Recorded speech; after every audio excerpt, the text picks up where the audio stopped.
The graph of a radical function is going to look slightly different depending on what type of a radical you're working with. If we look at the square root function, the parent function looks sort of like the top half of a sideways parabola, which is exactly what it is. Now, the reason why we only see the top half of it is because we have to think about the types of numbers that we are allowed to plug in for the square root of x. Remember that if we take the square root of a negative number, we get an imaginary number. Those can't be graphed in the regular xy coordinate plane that we usually work with. So whenever we're graphing a square root function, the domain for the parent function is only going to be for positive values of x or 0. Now, with the cube root function, the parent function looks a little bit different. You'll see it has elements that are the same, and then we also can go into the negatives here because we can take the cube root of negative numbers and still end up with a real number solution. So it looks a little bit different. The best way to graph these is going to be to create a table. So here's our first example. We have f of x is equal to the square root of 1/4 x.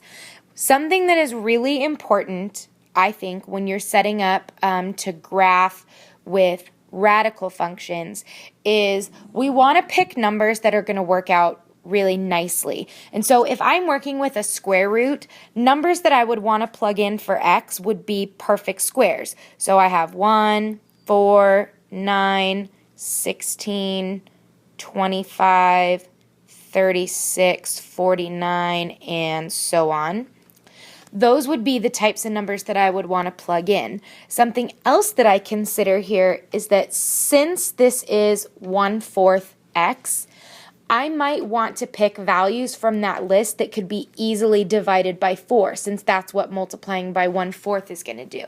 Now, you can pick any number, but you're not going to get very nice values. If I did the square root of 3, I'm going to get some sort of decimal that's going to make our graph a little less accurate. So it's probably easier to work in whole number values.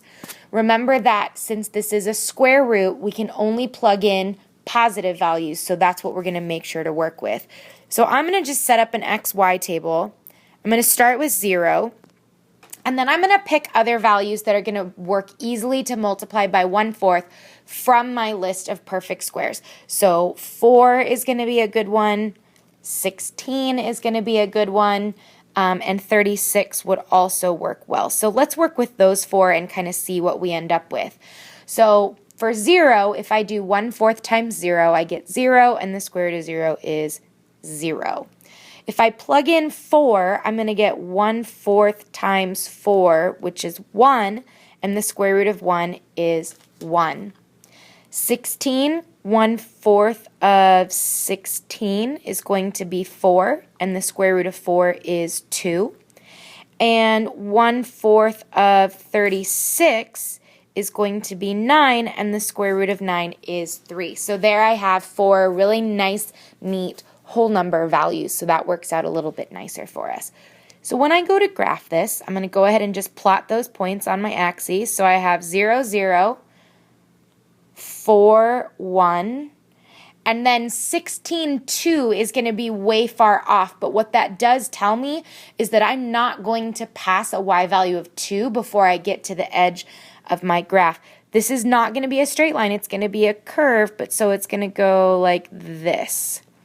It'll eventually keep going up higher and higher, but since I have less of a, I have shorter axes on here, we can't really see that. What it would more likely look like is if I, let's see, if I go all the way up to 36, let's say 10, 20, 30, and if I go ahead and have my, let's count this by 2s, 2 and 4, then I would be somewhere like this, 0, 0, 4, 1, 16, 2, 36 would still be over here more, 3. So you could see how sort of flat and smushed down it would look compared to the parent function. Okay, so let's look at an example with a cube root. We'll go ahead and set up our table. Now with cube roots, we want to look at values that are perfect cubes. And if you look at your chart, you can see the list of perfect cubes. The main ones to start would be 1, 8, 64, nope, I skipped one, 27, then 64, and then 125. Now, obviously, we're not going to do a graph that goes clear out to x values of 125, but 1 and 8 would be good ones to plug in. So if I set up my xy table with 0, 1, and 8, and again, I'm picking 8 because I know I can fit it on my axes that I have there. It's not going to be too far out. The cube root of 0 is 0, and then times -3 would still be 0. The cube root of 1 is 1. And if I multiply that by -3, I get -3.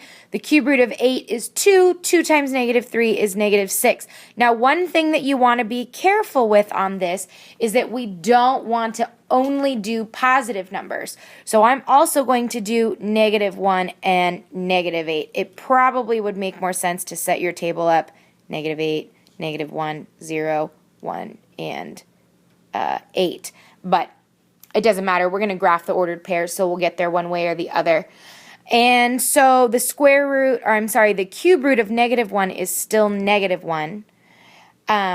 But when we multiply that by -3, we're going to get +3.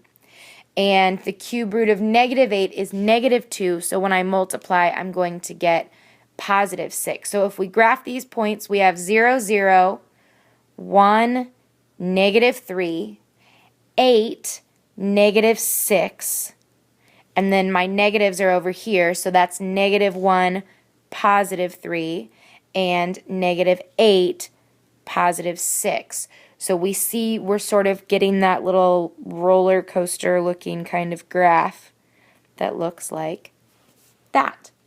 Remember, if it's a square root, work with perfect squares. If it's a cube root, work with perfect cubes. It's going to make your life a whole lot easier.